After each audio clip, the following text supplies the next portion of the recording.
narodu poznati kao mramori, biljezi, kamenovi, grčka ili vlaška groblja, u stručnoj literaturi kao stećci, nastajali su u periodu od 12. do 16. vijeka.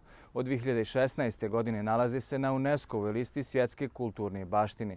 Inicijativu i projekat da bi se tamo našli pokrenule su 4 zemlje: Bosna i Hercegovina, Srbija, Crna Gora i Hrvatska. Na prostoru ove 4 države evidentirano je više od 66.000 stećaka. Najviše ih ima na prostoru BiH, više od 58.000.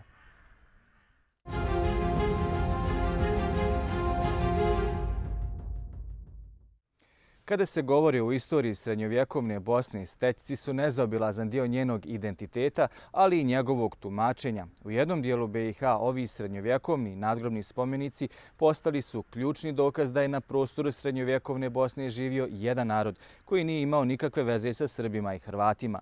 U tom dijelu BiH i dalje su žive teorije nastale u Austro-Ugarskoj da su stećci spomenici pod kojima su se sahranjivali bogumili. Po tom tumačenju, jeretici koji su progonjeni iz istočnih zemalja Balkana utočište su našli u srednjovjekovnoj Bosni gdje su formirali svoju vjersku organizaciju u istoriji poznatu kao Crkva Bosanska. Istoričari do danas nisu postigli saglasnost oko njenog vjerskog karaktera. Do turske okupacije djelovala je uporedo sa pravoslavnom i katoličkom crkvom kada nestaje sa istorijske scene. Sve starije historiografije su pisale i govorile o crkvi bosanskoj kao o jeretičkoj, dualističkoj, bogumilskoj crkvi, bogumilskoj organizaciji, dok čini mi se da je u posljednje vrijeme napravljen određen pomak ka tome da je to jedna narodna hrišćanska crkva, iako još uvijek ne možemo u potpunosti da odredimo njen karakter. Na čelu te crkve se nalazio episkop ili djed, kako se nazivao. Zatim smo imali goste, strojnike i starce te crkve. Ne znamo mnogo o tom ustrojstvu, samo o tim titulama koje se spominju. Mi ne možemo sa sigurnošću tvrditi o detaljima iz istorije crkve bosanske, budući da nisu sačuvani vjerodostojni dokazi.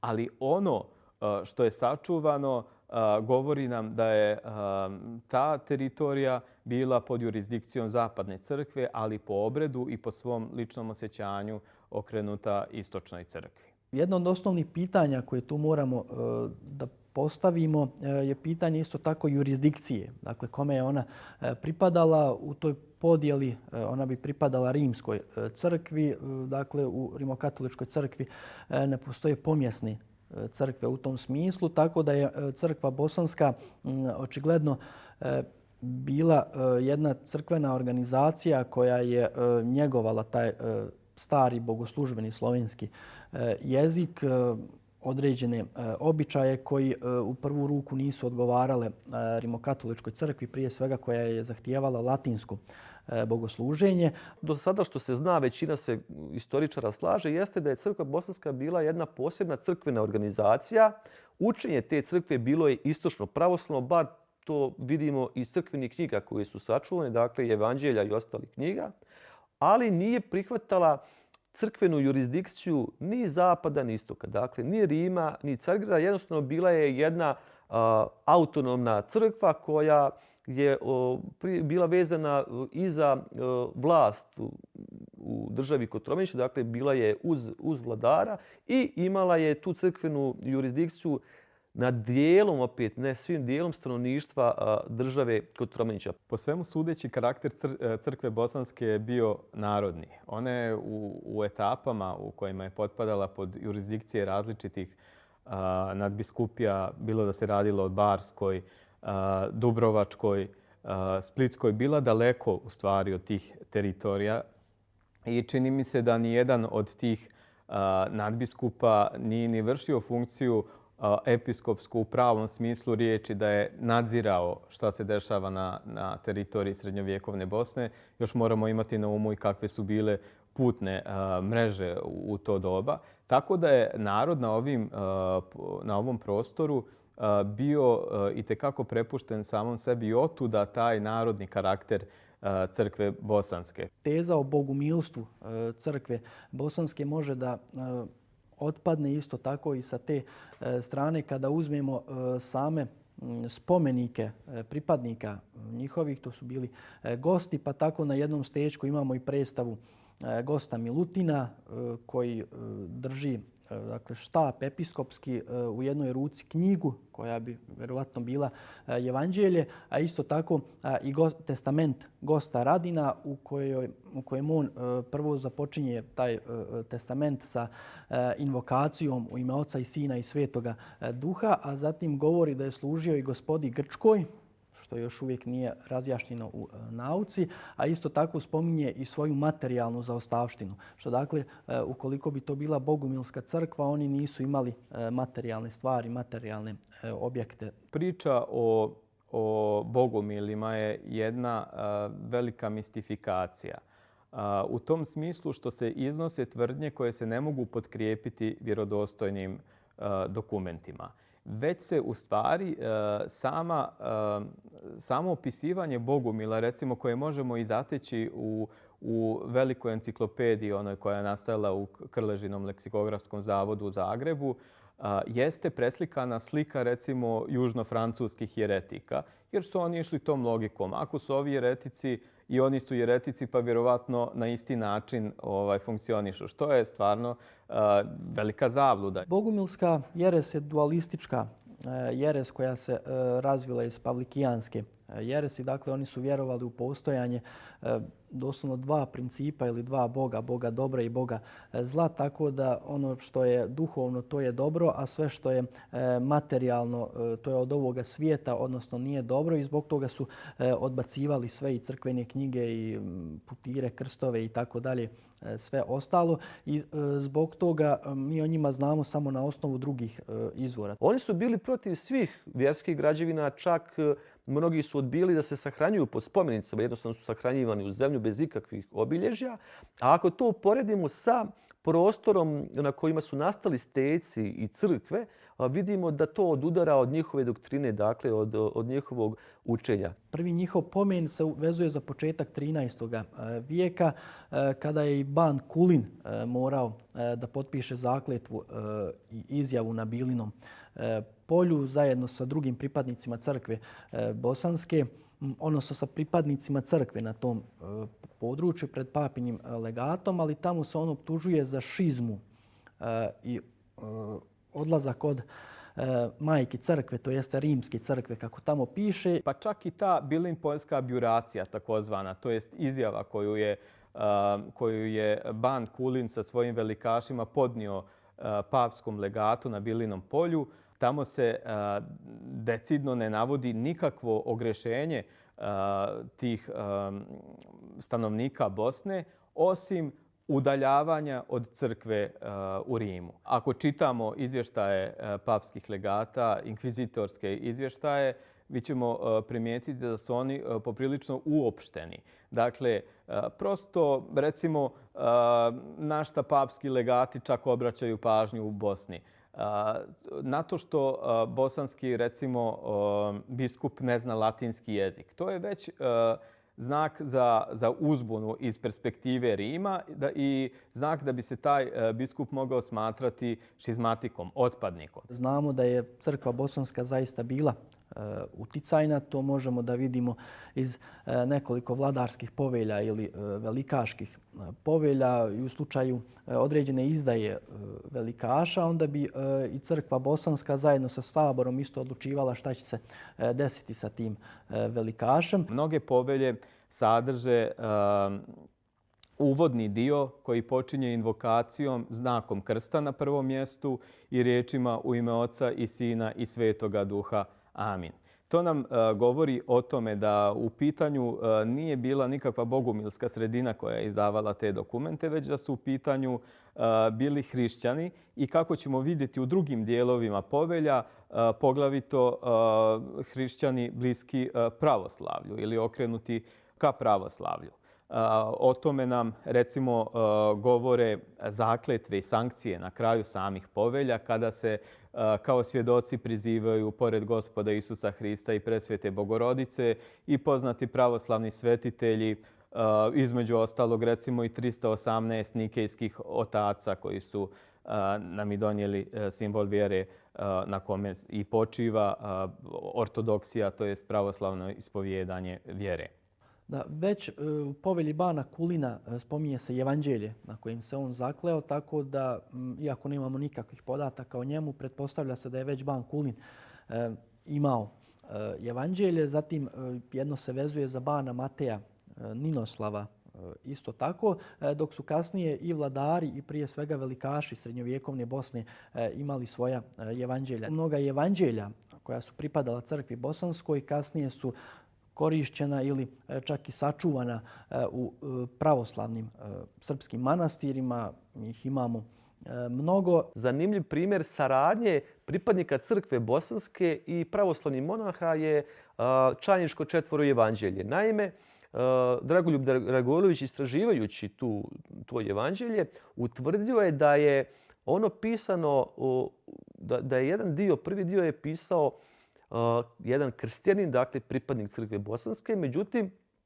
drugi dio su pisali pravoslavni monasi. On pretpostavlja da su to mogli biti monasi iz manastira Dobruna. Dakle, ako imamo knjigu u kojoj sarađuju pripadnici jedne i druge crkve, sigurno da je njihovo učenje bilo slično, jer ne postoji šansa da su pravovjerni monasi učestvovali u pisanju knjige sa nekim jereticima, dakle sa nekom vjerskom doktrinom sa kojom se oni apsolutno ne slažu, a bogumilstvo bi bilo jedna od tih doktrina s kojom se pravoslavna crkva nikad ne bi mogla složiti, ne bi mogla zajedno da radi. Ograničavanje određene jeresi, da li se ona zvala bogumilska jeres ili prosto jeres na područje srednjovjekovne Bosne, kao da je to bila jedna, možemo reći, državna religija, odnosno religija crkve bosanske, je nešto što bi bio prije svega, čini mi se, proizvod kasnije nauke i kasnije situacije koja je bila političke i ideološke na ovom području, jer se takvi pomeni jeretika prosto nalaze kako u Bosni, tako i u svim drugim područjima tadašnje Evrope. I tu se vraćamo na pitanje stečaka. Jesu li bogumili kao jeretici koji su odbacivali sve materijalne stvari zaista mogli za sebe ostaviti ove nerijetko monumentalne i bogato ukrašene nadgrobne spomenike? Arheolozi koji se bave proučavanjem stečaka kažu da su oni dobar pokazatelj društvenog raslojavanja tadašnjeg stanovništva i da su samo imućni mogli sebi priuštiti ovakve spomenike. Za razliku od crkve bosanske, gdje je nedostatak izvora omogućio širenje mita o njenom bogumilskom karakteru, stečci ipak pružaju mnogo više informacija o vjerskom i etničkom identitetu onih koji su ih gradili i koji su pod njima sahranjivani. Najsloženiji domen odgovora na pitanje kada su steci, kada govorimo uopšte o temi stečaka, jeste njihova pripadnost. Jeste odgovor na jednostavno pitanje čiji su to steci, odnosno ko su pokojnici koji su sahranjeni, ko su oni koji se sahranjuju ispod stečaka. U čitavom jednom vremenskom intervalu, počev od austrougarskog perioda pa do današnjih dana, steci su bili predmet interesovanja brojnih istoričara umjetnosti, arheologa, književnika i zaista djelatnika iz jednog širokog polja domena društvenih nauka. Međutim, ondje gdje nastaje problem jeste što je kroz čitav jedan vremenski interval postojali su nekakvi uvriježeni stereotipi, postojala je jedna široko gledano i propaganda kojom se želilo objasniti da su steci bogumilski nadgrobni spomenici. Svi oni negdje polaze od teze da je nekakva jedina prihvaćena državna religija srednjovjekovne Bosne bogumilstvo, dok su hrišćanstvo, odnosno katoličanstvo i pravoslavlje nasilno šireni iz susjedstva. Već se decenijama u 20. vijeku pokušavalo pokazati, prikazati, mistifikovati da su stećci ekskluzivno pravo bogumila. Dakle, da su to nekakvi bogumilski, patarenski spomenici, ali se namjerno previđalo nekoliko bitnih stvari. Prva, i moramo biti i pošteni i reći da se stećci ne nalaze samo na teritoriji Bosne. Njih ima i u krajevima i Srbije i Crne Gore i u nekim krajevima Hrvatske, dakle ovim teritorijama koje gravitiraju oko Bosne. Dakle, to je prosto bio jedan manir toga doba. Govoriti o stecima ne možemo i ne smijemo da ne pomenemo znamenitog Šefika Bešlagića koji je autor dijela Kataloško-topografski prikaz stečaka. To je jedno sveobuhvatno dijelo sistematske evidencije stečaka na cjelokupnom prostoru njihovog rasprostiranja i moramo pomenuti i njegovo stanovište kada je pripadnost stečaka u pitanju. On je smatrao da steci nisu izraz vjerskih prilika, nego socijalno-ekonomskih prilika, odnosno kako je on to govorio, kulturni odraz jednog vremena. Ono što je dragocjeno i što je jako važno istaći, moramo uvijek ponavljati, nikada dovoljno, je činjenica da je stečak jedna osobena pojava koja se tu i tamo sporadično neki grobni spomenik tog tipa koji bi odgovarao obliku može vidjeti i u drugim zemljama i drugim prostorima geografskim i historijskim, ali njegova koncentracija je definitivno prostor centralnog Balkana. Marko Vego, istoričar, arheolog koji je ostavio izuzetno velikog traga u smislu natpisa, proučavanja natpisa, odnosno epitafa na stecima, na osnovu terenskog istraživanja jasno tvrdi da sama teritorijalna rasprostranjenost stečaka se ne poklapa sa onim mjestima, područjima koje su u istoriji vezana za Bogumile. Ljubo Sparavalo, istaknuti arheolog koji se također bavio proučavanjem stečaka, govorim ovdje prije svega o arheolozima koji su se bavili terenskim radom, koji nisu imali cilj da im sa temelja nekih uvriježenih ideja ili pretpostavki njih dalje analiziraju, odnosno produblju. Oni su zaista obilazili lokalitete sa stecima. Ljubo Sparavalo, područje Hercegovine, Trebinske šume, i on je utvrdio da se gotovo u čestim slučajevima u stečke javljaju i crkve. Znači da steci prema tome imaju hrišćanski karakter i ta bogumilski dualistički pogled na svijet nije podrazumijevao ništa materijalno. Znači nije mogao podrazumijevati ni nadgrobne spomenike, a nije naravno podrazumijevao ni gradnju crkava.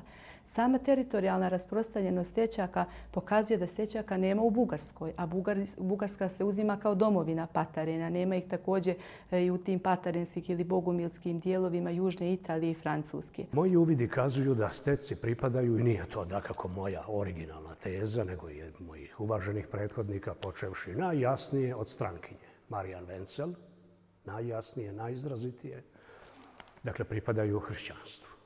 Definitivno hrišćanskom svijetu. Ja vjerujem i uvjeren sam najdublje svijetu istočnjačke ortodoksije. To svjedoče izrazito i vrlo izrazito njihovi natpisi, a svjedoče u krajnjoj liniji najznamenitije nekropole Bosne i Hercegovine. Za utvrđivanje porijekla stečaka bitno je odgovoriti na nekoliko pitanja. Kada su i gdje nastali, na kojim lokalitetima ih arheolozi najviše pronalaze i šta o stečcima govore natpisi koji su na njima sačuvani. Ubjedljivo najveći broj nekropola stečaka nalazi se u istočnoj Hercegovini. Najstariji datirani natpis na jednom stečku je upravo sa ovog prostora iz oblasti Trebinja. Na njemu je zapisano ime srpskog župana koji se pominje i u vizantijskim izvorima. Najstariji natpisi na kamenim spomenicima u nauci poznatim kao steci, u narodu kao mramorje, biljezi, kami i tako dalje, su sa područja Hercegovine iz doba kada Hercegovina pripada srpskoj državi. Najraniji, tako reći, stečak u formi ploče jeste ploča sa natpisom trebinskog župana Grda iz druge polovine 12. vijeka koja se danas čuva u muzeju Hercegovine u Trebinju. Zanimljivo je da je Grdeša bio jedan od vitezova u srpskoj vojsci protiv koje se borio vizantijski car Manuel Okomnin u drugoj polovini 12. vijeka i on se spominje u tim spisima kao jedan od važnijih srpskih vitezova vojnika. On se pominje u istorijskim izvorima u jednoj bici na Tari 1150. godine. 1151. godine je on zarobljen. Ne zna se tačna godina njegove smrti. Pretpostavlja se da je posljednji onako termin za koji bismo mogli uzeti da je nastala ova ploča 1179. do 1180. godine, s obzirom da na samoj ploči stoji natpis u vreme velikog kneza Mihajla. Misli se na Mihajla Dukljanina, pošto je u tom periodu Travunija pripojena Duklji. Drugi natpis po starini u kamenu jeste natpis Pribilše iz 1241. godine također. I taj natpis je nastao u Hercegovini dok je ona bila u vlasti srpskih Nemanjića. Tek 1326. veći dio današnje Hercegovine doće pod vlast Banova Bosne, odnosno pod vlast već pomenutog Stefana II. Strica kralja Tvrtka kojeg će Tvrtko naslijediti. Međutim, Trebinje, Bileća, Goražde, Čajniče, dakle ti centri srpske srednjovjekovne pismenosti gdje otprilike imamo najviše natpisa na stecima i drugih kamenim natpisa, ostali su sve do 1377. u vlasti srpske države, dakle pod vlašću Nemanjića. Tek u prvoj polovini 1377. godine kralj Tvrtko će uspjeti da zavlada i tim područjima. Naročito je važno reći da je veliki broj ukrašenih i stećaka sa natpisima ćiriličnim upravo pronađen na ovoj teritoriji istočne Hercegovine, tako da od ukupnog broja nekropola sa stecima najveći broj se nalazi na području istočne Hercegovine, najveći broj onih sa natpisima i najveći broj onih sa ukrasima.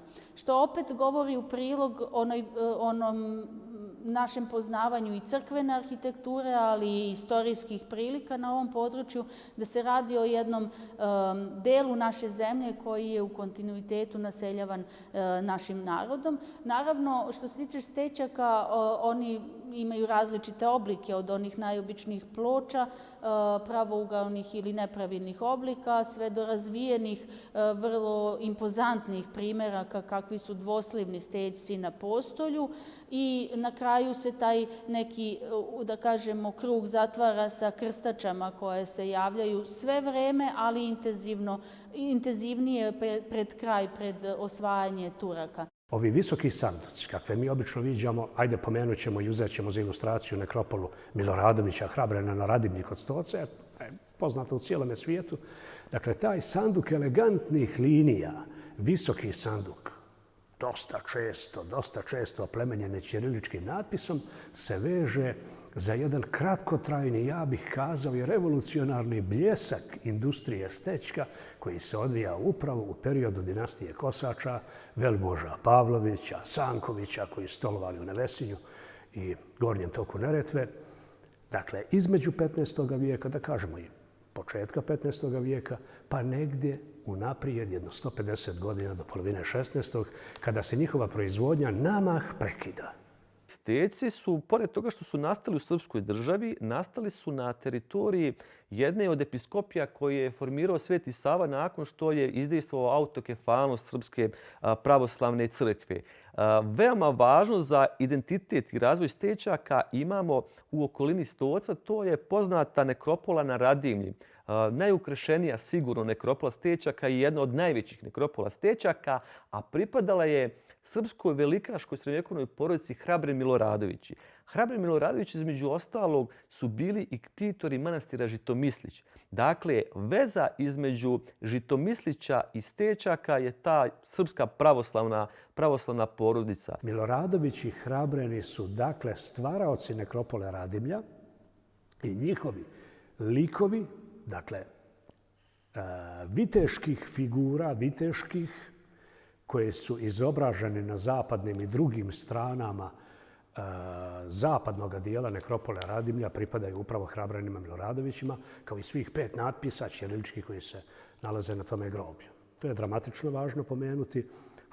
Šta reći, svi znaju i čitava kulturna javnost da su Miloradovići podigli manastir Žitomislić u dolini Neretve, da su podigli crkvu Svetoga Nikole u selu Trijebanj, da su podigli crkvu Svetih apostola na Ošanićima i tamo se sada u sjeverni zid crkve nalazi grobna ploča Kaluđerice, Marte. Zanimljivo je da je veliki broj natpisa i tih najukrešenijih nekropola otprilike s obe strane rijeke Neretve upravo na onom području gdje je ta humska episkopija koju je formirao Sveti Sava imala svoje crkvene posjede, odnosno metohe.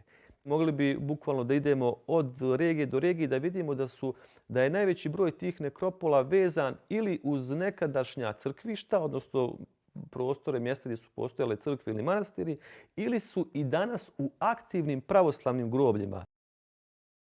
Da se veliki broj nekropola stečaka nalazi pokraj crkava ili na mjestima gdje su u srednjem vijeku postojale crkvene građevine, potvrdila su brojna arheološka istraživanja kako u Hercegovini, tako i širom tadašnje srednjovjekovne bosanske države.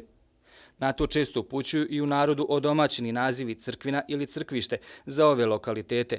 Na ovim lokalitetima nerijetko se nalaze i danas aktivna groblja. Ja mogu reći na prostoru Republike Srpske, s obzirom da je to teritorijalna nadležnost zavoda, izuzetno veliki broj nekropola sa stecima se nalazi unutar aktuelnih pravoslavnih grobalja. Također i unutar katoličkih grobalja, ali u mnogo manjem procentu u odnosu na ono što mi bilježimo na terenu u odnosu na pravoslavna groblja.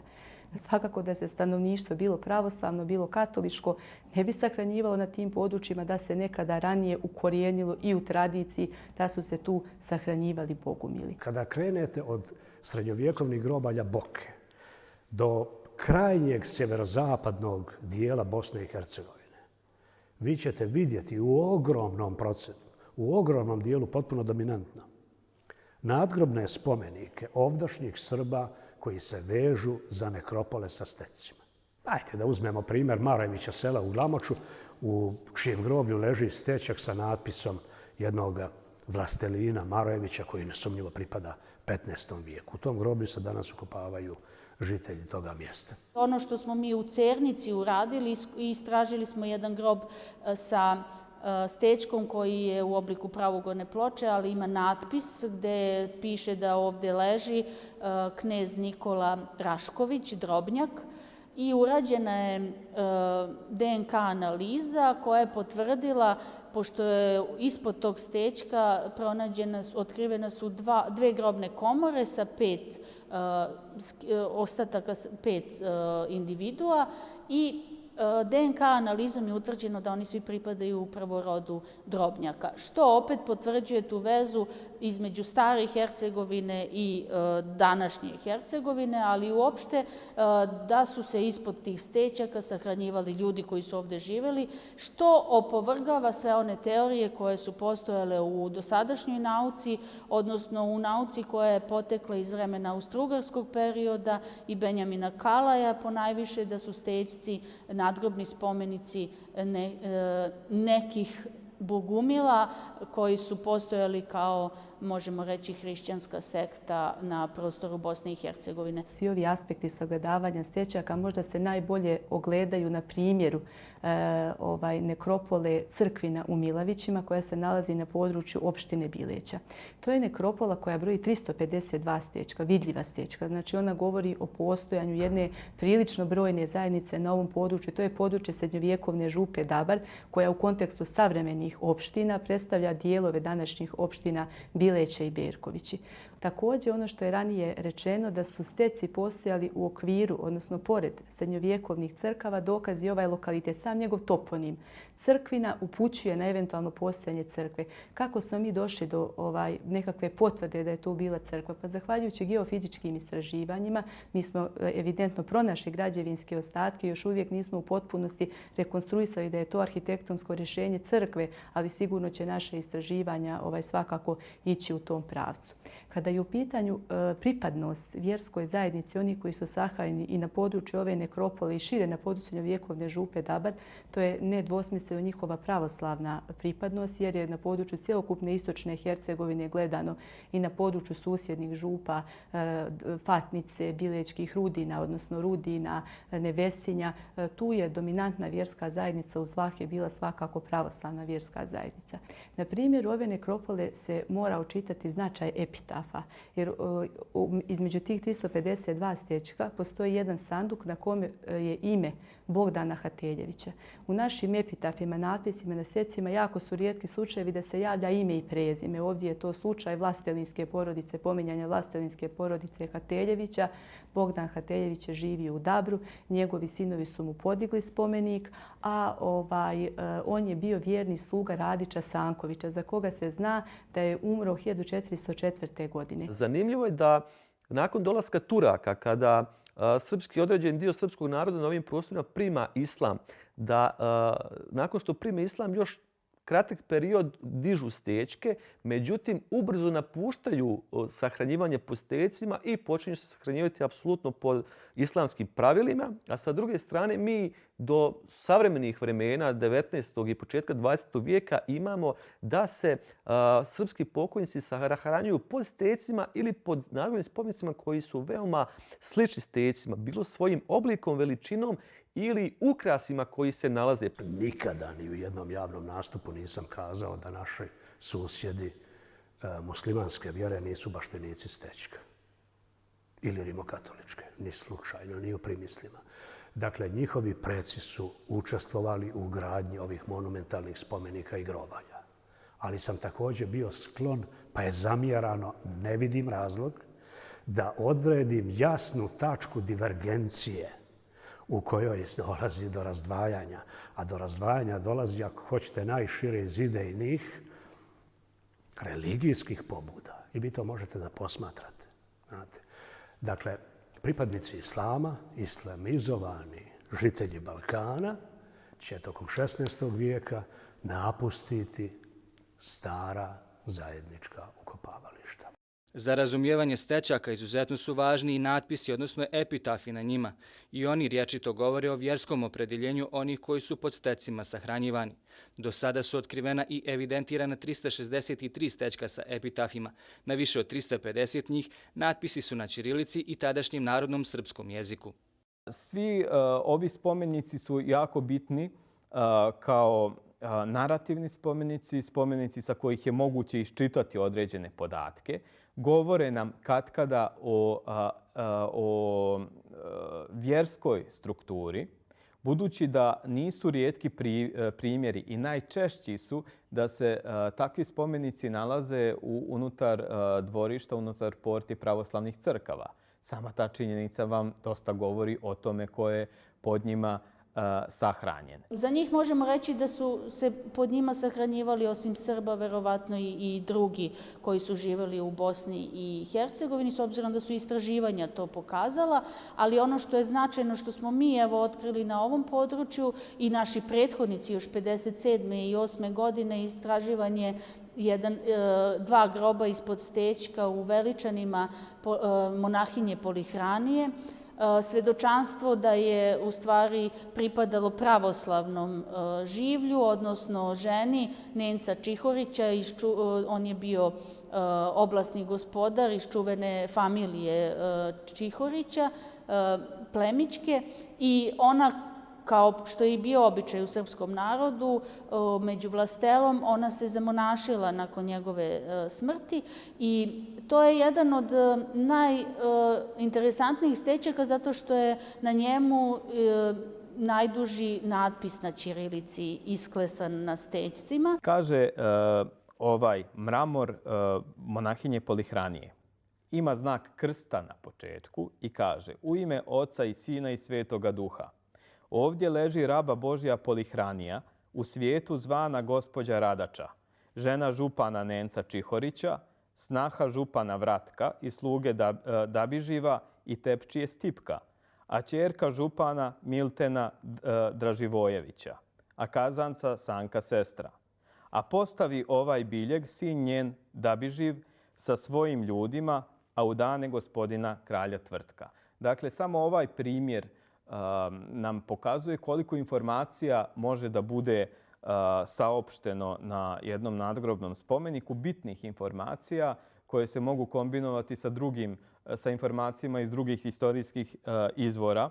Ovdje konkretno imamo gospođu Radaču koja se zamonašila i dobila ime Polihranija i upokojila se kao pravoslavna monahinja. Kada smo kod stečaka nadgrobnih spomenika, da je daleko više na tim stecima uklesano imena pravoslavnih monaha, sveštenika i monahinja nego kršćana, odnosno pripadnika crkve bosanske.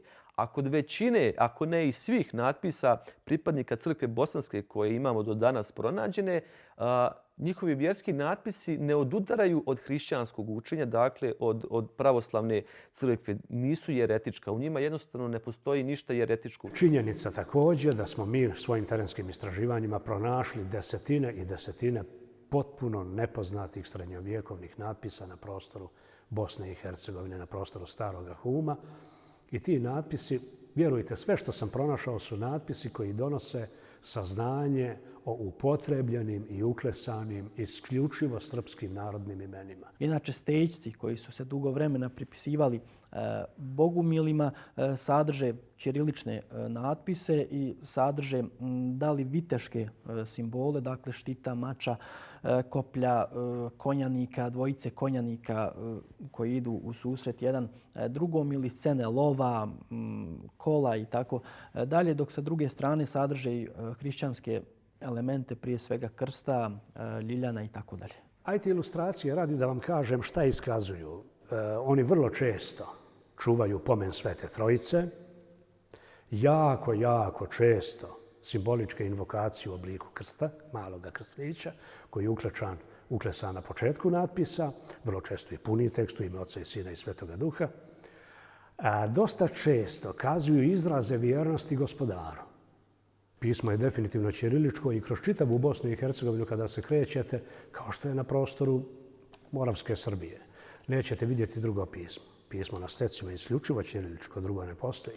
Izuzev u elementima glagoljički sistem je zastupljen ili ćete sresti natpise koji su ispisani kompletno glagoljicom. Stećci su dakle pripadali jednoj ćiriličnoj kulturi, u tom smislu pravoslavnoj kulturi, što može da nam pokažu prije svega stećci u Hercegovini, a ono što je jako zanimljivo da mnogi motivi, na primjer stećaka u današnjoj Hercegovini ili Majevici ili čak Glamoču ili Grahovu, Drvaru i tako dalje, imaju prilično slične simbole i slične elemente. Pa ja bih spomenuo oblast Glamoča, gdje imamo veoma velike krstove po 3 metra, 2,5-3 metra sa bogatim ukrasima koji su identični ili slični sa ukrasima iz istočne Hercegovine. Također ti monumentalni krstovi su slični sa monumentalnim krstovima također iz Hercegovine. Spomenuo bi oblast Ljubinja gdje ima najviše tih velikih krstova preko 2 metra. 2016. godine smo mi krenuli jednu, da kažem, akciju koja traje i danas po inicijativi profesora Mladenka Sadžaka sa Filološkog fakulteta u Banjoj Luci. Bila je to velika stvar, veliki korak. I počeli smo sa mapiranjima, sa istraživanjima i snimanjima i raščitavanjima ćiriličkih natpisa na tamošnjim grobljima. Počeli smo sa regijom Glamoča. U Glamoču, pa vi nemate u Glamoču ništa drugo izuzev starih srpskih grobalja i dakako onih koja su živa i danas. U Glamoču, za razliku od kompletne istočne Hercegovine, koju doživljavamo kao kolijevku ćiriličke pismenosti sa 101 razlogom, vi posmatrate groblja u kojima ćete na krstnim spomenicima, a ima ih preko 100 na teritoriji Glamočkog polja i okolo, po rubnim dijelovima polja, pronaći gotovo 100% ćiriličkih epitafa. Želimo obraditi sve regije sjeverozapadne Bosne kako bi pokazali nešto što je vidljivo svakom čoveku koji se nikada nije interesovao za ova pitanja, svakome žitelju tih krajeva. Da je ta srpska kultura tih krajeva veoma drevna i veoma često naslonjena na crkvišta. Jako često ćemo vidjeti ostatke pravoslavnih crkava sa jasno naznačenim polukružnim apsidama unutar savremenih srpskih grobalja, novovjekovnih srpskih grobalja i srednjovjekovnih srpskih grobalja.